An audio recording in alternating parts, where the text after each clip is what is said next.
Hello and welcome to the Vaults of Terra. My name is Ed and today we will be continuing with our Horus Heresy series with a quick look at the Battle of Diamat and an overview of the Battle of Istvaan V, also known as the Dropsite Massacre.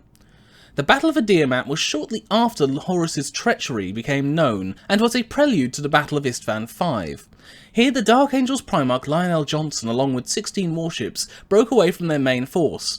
This was bogged down in a campaign engineered by Horus to keep them busy and away from the main treachery taking place. Rather than confront Horus directly, the Lion travelled to the Forge world of Diamat to prevent the traitors from acquiring the superweapon arsenal stored there. The traitors were already there and faced them with a fleet of superior numbers but inferior quality. Managing to outmaneuver them, the Dark Angels struck a blow against the traitorous sons of Horus Marines defending the world.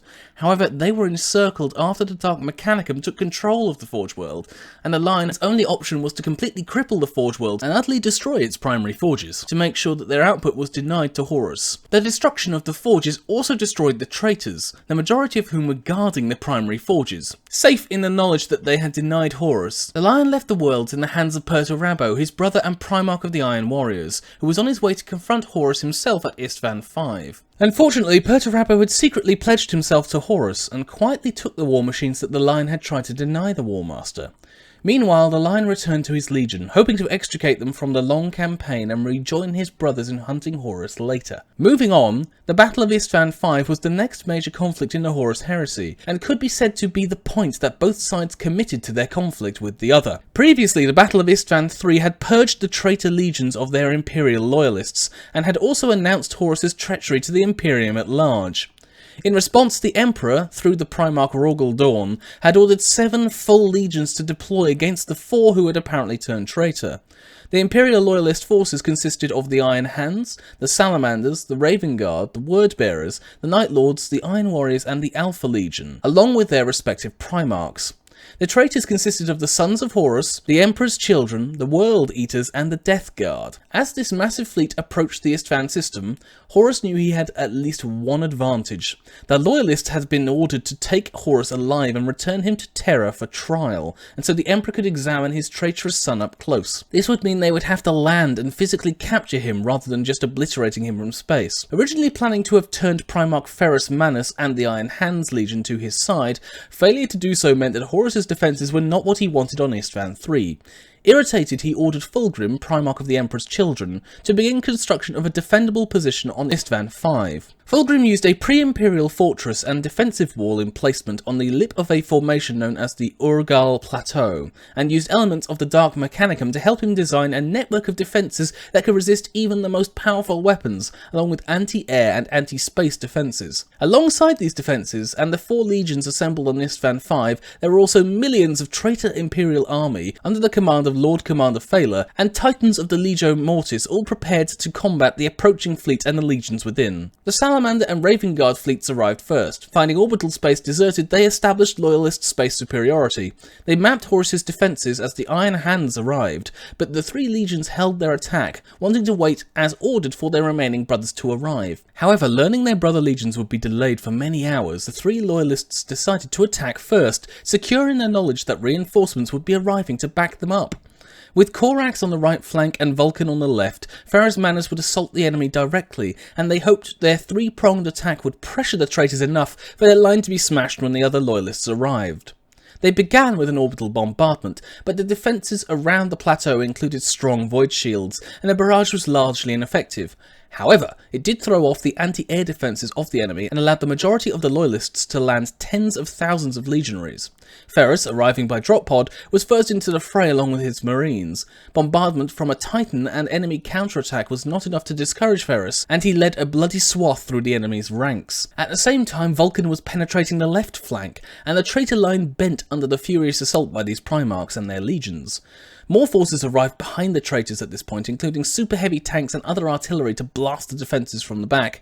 Caught between 2 powerful forces, a sudden attack by Corax on the right flank almost caused the line to collapse. However, the traitor Primarch Angron of the World Eaters was already there and met Corax's assault.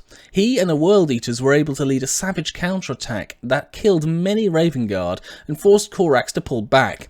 Across the traitors' lines, the defences now stiffened, with Primarch Mortarion leading his Death Guard Legion and the Sons of Horus holding strong. In the centre, Ferrus was halted by the corrupt Noise Marines of the Emperor's Children and their sonic weaponry. Luckily, the heavy armour that was bombarding the traitors' lines arrived behind the Iron Hands to assist in pushing the traitors back. This massed armour alongside Terminators from the Iron Hands made good progress pushing back the enemy. The larger armour targeted the nearby Traitor Titan DS Irae, stripping its void shields and focusing its fire on them rather than the softer infantry units. 3 hours in, the Loyalists were receiving another boost in strength in the form of their fellow legionaries arriving behind them in battle. The Word-Bearers, the Iron Warriors, the Night Lords and the Alpha Legion successfully landed behind their embattled brothers. Fortifying the Loyalist drop zone, the Night Lords and the Alpha Legion took the flanks, the Iron Warriors took the high ground, and the Word-Bearers set up behind the new defensive wall they had deployed. Now the traitors appeared to be in full retreat, moving away from this massive force of 7 Loyalist legions. Ferrus pushed onwards towards his one-time friend Primarch Fulgrim and his command position among the Emperor's Children. Corax and Vulcan urged him not to go, to resupply with the arriving Loyalists, and when he refused, they pulled back, leaving Ferrus unsupported. With Ferrus hitting Fulgrim's position and the traitors in apparent retreat, the Raven Guard and Salamanders, now low on ammo and supplies, retreated towards their friendly lines to resupply. They were within 100 metres when the Vox lines from the new arrivals went dead, and a flare was fired from Horus's command post. Orders for his reinforcements to attack the Loyalists. There was a moment of confusion, and then utter dread as the Salamanders, the Iron Hands and the Raven Guard realised they had walked into a trap. As one, the Word-Bearers, Iron Warriors, Night Lords and Alpha Legion fired on the Loyalists, now revealed to also be traitors, secretly sworn to Horus and fresh for the conflict, compared to their battered one-time brothers. Thousands died within seconds, as the extent of Horus's treachery was revealed, and the massacre began. Further back within their own lines, Vulcan and Corax found they were surrounded and they were massively outnumbered as the retreating traitors began to advance again. However, they could not decide on a course of action. Vulcan argued they fortify, Corax that they evacuate. Unable to agree, Corax ordered his legion to immediately retreat as quickly as possible away from the battle, whilst Vulcan tried to organise a defence. The renewed assault from the original traitor line took the Iron Hands, who were still embattled, by such surprise that many were slaughtered immediately. Fulgrim fought Ferrus, and using his demonically enhanced strength, Fulgrim defeated Ferrus, beheading him. Horrified, Fulgrim sought oblivion for his sin and allowed himself to be possessed, becoming a demon prince of Slaanesh, his original soul and mind locked away behind a demon who now inhabited his body. For more on this duel, you can visit my Primarch videos about these two specific Primarchs. At this time, the Word-Bearers had tried to stop Corax's flight with the Galvor back, demonically possessed Astartes, but Corax was able to cut through them. The Word-Bearer's Primarch Lorgar intervened and used his minor psychic powers to prevent the slaughter of all his favoured sons by his brother, but in close combat he was no match for Corax. Only the appearance of Primarch Conrad Kurz of the Night Lord's Legion prevented Lorgar's death, and the Night Haunter was able to drive off the tired and wounded Corax. At this point, the slow attrition of the Loyalists became a flood, with the original traitors and their titans returning to the battle. Combined with the traitor Primarchs and the Titan weapons, they turned the battlefield red with Loyalist blood, cutting them down like wheat before the scythe, quite literally in Mortarion's case. At the massacre's height, the Iron Warriors turned a small yield atomic device on Vulcan and the Salamanders, apparently killing the Primarch and carving a deep hole in the Salamander's line.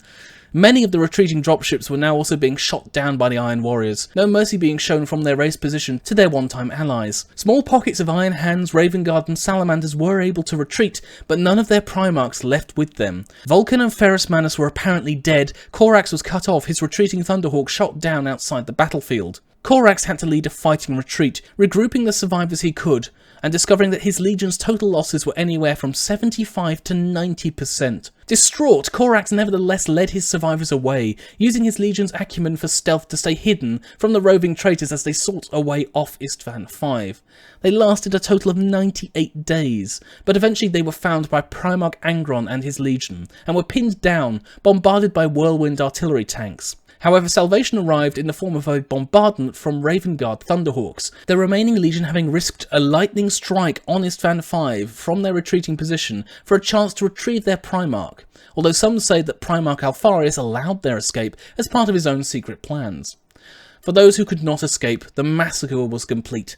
No mercy was shown, no quarter was given. They were slaughtered among piles of their own battle brothers and left to rot by their treacherous former allies. It was the worst defeat any of these loyalist legions had ever suffered. Their Primarchs were thought dead, their numbers were reduced from tens of thousands to a couple of thousands at most, and those who could retreat or were away from the battle at the time were the ones who survived. This loss effectively ruled all three legions out of the remainder of the Horus Heresy and took them decades, or in some cases centuries, before they returned as an effective fighting force for the Imperium. Unknown to almost everyone, however, Vulcan survived the nuclear blast, as it was realised by some that he was actually an immortal known as a perpetual in the 40k universe, and was incapable of being killed, even if he was atomised. He was taken by Conrad Kurz secretly and tortured, with Kurz trying to find a way to kill his immortal brother. More on that in my Primarch videos. For the traitors, it was a clear victory, crushing their opposition and revealing to the Imperium that half measures would not be enough to end this conflict. 3 legions were crippled, 2 Primarchs were dead or missing, and the Imperium was reeling from this defeat. The Horus Heresy had truly begun. On one note, I want to say, I've shied away from using the exact numbers of the forces in this video, as one source holds there were only 70,000 Astartes in total on the battlefield, whilst another states that the Raven Guard had 80,000 Marines at the battle by themselves. Later books seem to follow this idea of large numbers, but don't give exact numbers to the battlefield, so with no source I won't actually give a full number at this time. If we do learn more, we'll update this video. So that's everything I wanted to say on this Horus Heresy video. Hopefully that's given you some insight into the Battle of Diamat and the Battle of Istvaan V. If you have any comments, you can leave them in the comment section below, or you can send me a personal message if you're interested in my Dark Heresy livestream. The next one will be on the 21st of November, so if you are interested, please come along. In any case, thank you for listening today, and we'll see you next time on the Vaults of Terra.